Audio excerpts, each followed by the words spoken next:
que tu ne commettras pas, tu ne tueras pas et tu ne convoiteras pas le bien d'autrui. Tu ne convoiteras pas le bien de ton prochain.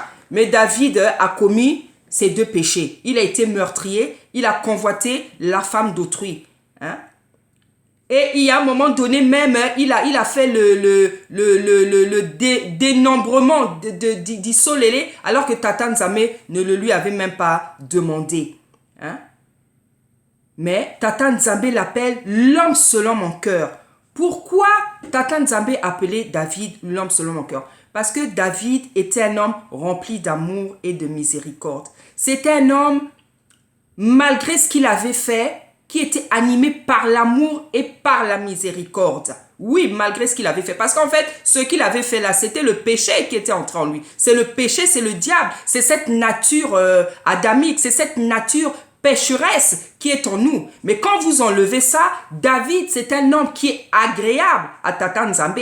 C'est un guerrier vaillant, un vaillant guerrier, un homme courageux, un homme brave. Un homme qui est complètement fou de Tata Nzambe. Et un homme aussi qui aime son prochain. Hein? C'est un homme qui a toujours été apte à aimer et à pardonner. Hein?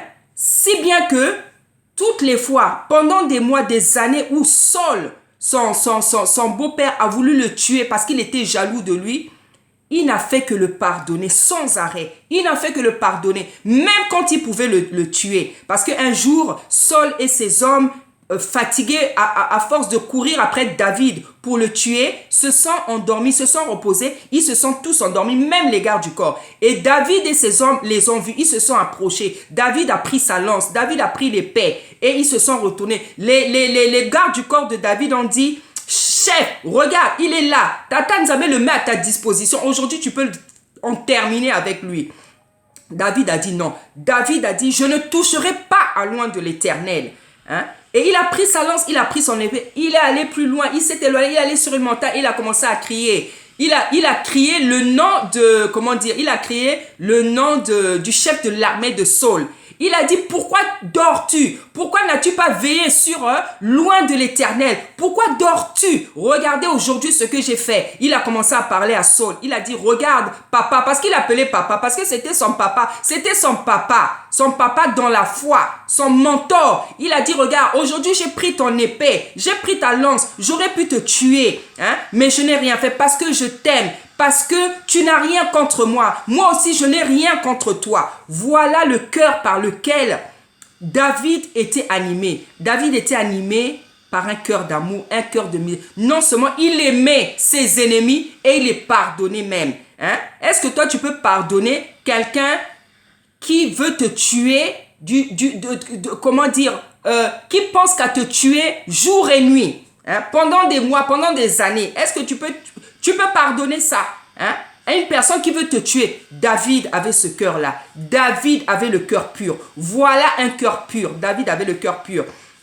David avait tellement de l'amour dans son cœur que il pardonnait facilement ses ennemis. Hein? Si bien qu'un jour, Joab, son chef de l'armée, lui a dit, tu aimes ceux qui ne t'aiment pas, et ceux qui ne t'aiment pas, c'est ceux-là que tu aimes. Tu aimes ceux qui ne t'aiment pas, et ceux qui ne t'aiment pas, c'est ceux-là que tu aimes. C'est-à-dire, David était tellement rempli de l'amour de Tata Nzambe que facilement il aimait ses ennemis. Et vous allez voir, si vous aimez lire la Bible, si vous connaissez la Bible, vous allez voir effectivement, David, c'est quelqu'un qui a passé son temps à pardonner les gens qui l'aimaient pas, qui lui ont fait du mal. Hein? Son chef de l'armée, Joab, qui était quelqu'un de très mystérieux, de très intriguant. Hein? Et je pense que même avant sa mort, David commençait même à avoir peur de lui parce que David s'était rendu compte que c'était quelqu'un qui n'était pas fidèle. C'était quelqu'un qui pouvait ne pas obéir aux ordres que David lui donnait. Hein? Donc, c'est quelqu'un qui a aimé ses ennemis. Il a aimé Saul. Il a pardonné Saul. Et enfin, avec son propre fils, Absalom, qui a voulu le tuer, qui a monté tout un complot pour tuer son papa, qui a couché avec les femmes et les concubines de son papa C'est vrai, c'est Tata Nzambe qui avait permis, hein, mais Tata Nzambe, quand il veut nous faire du mal, il va se servir seulement que d'un méchant. Mais c'est pour dire que voilà cet enfant qu'il avait complètement déshonoré, qui était prêt à le tuer. Et lorsque David envoya ses gardes aller chercher Absalom, il leur a fait comprendre, ne le tuez pas. Il a dit, faites attention au jeune homme. Il a dit, ne le tuez pas. Absalom était mort parce que c'était la volonté de Tata Nzambe qui meurt parce qu'il voulait tuer loin de l'Éternel. Mais Dieu n'a pas regardé aussi, c'est l'enfant de David. Dieu a voulu protéger son oint, son élu. Donc il a fait tuer Absalom. Mais David était inquiet. Il a dit à son armée, il a dit, faites attention au jeune homme. Et quand on est venu lui annoncer la mort d'Absalom, il a pleuré. Il a pleuré.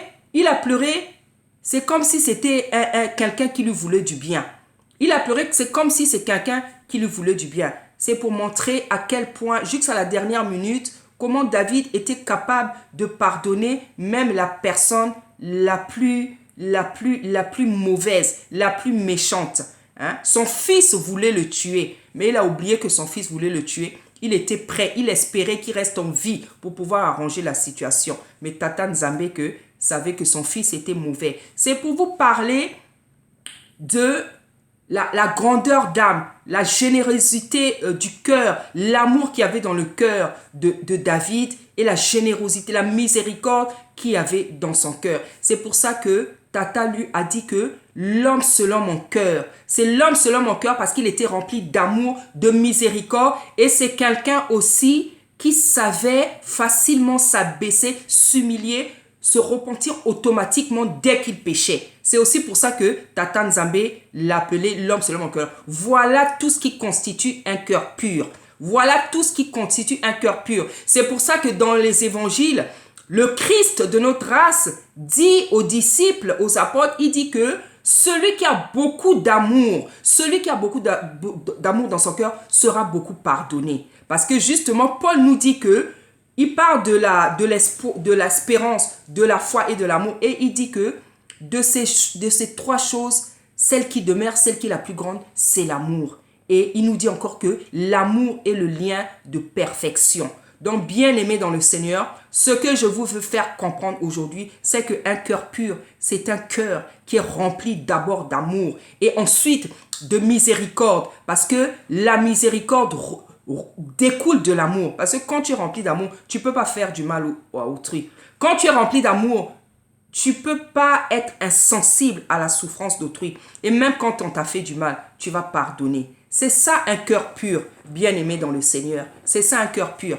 Donc là où tu te tiens, ne pense pas comme tu le croyais que un cœur pur, c'était s'éloigner du péché. C'était ne pas avoir de défaut. C'était ne pas commettre de péché. Non, un cœur pur, pour résumer, c'est un cœur qui est agréable à Tata Nzambe. C'est un cœur qui est rempli des fruits dont nous parle Galate. C'est un cœur qui est agréable, qui cherche toujours à faire plaisir à Tata Nzambe. C'est un cœur qui veut toujours accomplir la volonté de Tata Nzambe. C'est un cœur qui écrase sa propre volonté pour se mettre à la disposition de Tata Nzambe pour accomplir non sa volonté mais celle de Tata Nzambe, comme l'avait dit le Christ de notre race pendant son calvaire.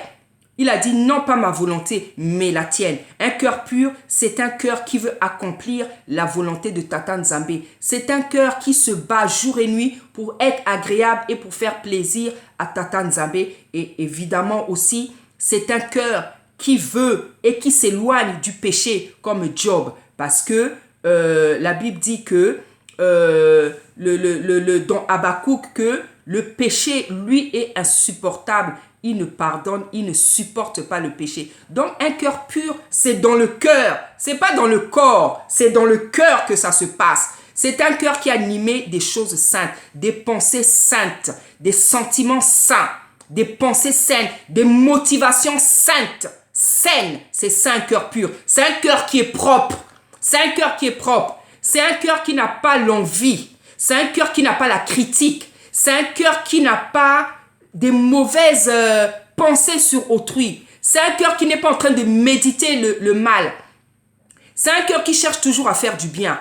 C'est un cœur qui est toujours en train de voir comment il peut aider son prochain. C'est un cœur qui est rempli d'amour. C'est un cœur merveilleux. C'est un cœur doux. C'est un cœur spécial. C'est un cœur rare. Je vous le dis, c'est un cœur rare. Voici qu'est-ce que c'est un cœur pur. Et David avait un cœur pur parce qu'il avait l'amour. Il avait l'amour, il avait l'amour, il avait la miséricorde. Voilà, bien-aimé dans le Seigneur, voilà qu'est-ce que c'est un cœur pur. Un cœur pur, c'est un cœur qui est rempli d'amour, qui cherche à faire du bien à autrui, qui cherche toujours à être agréable à Tata Nzambe.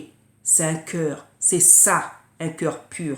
Soyez bénis, bien-aimés dans le Seigneur, et cherchez, bien-aimés dans le Seigneur, à cultiver ce cœur pur, parce que c'est ce cœur pur qui est agréable à Tata. Soyez bénis. Amen.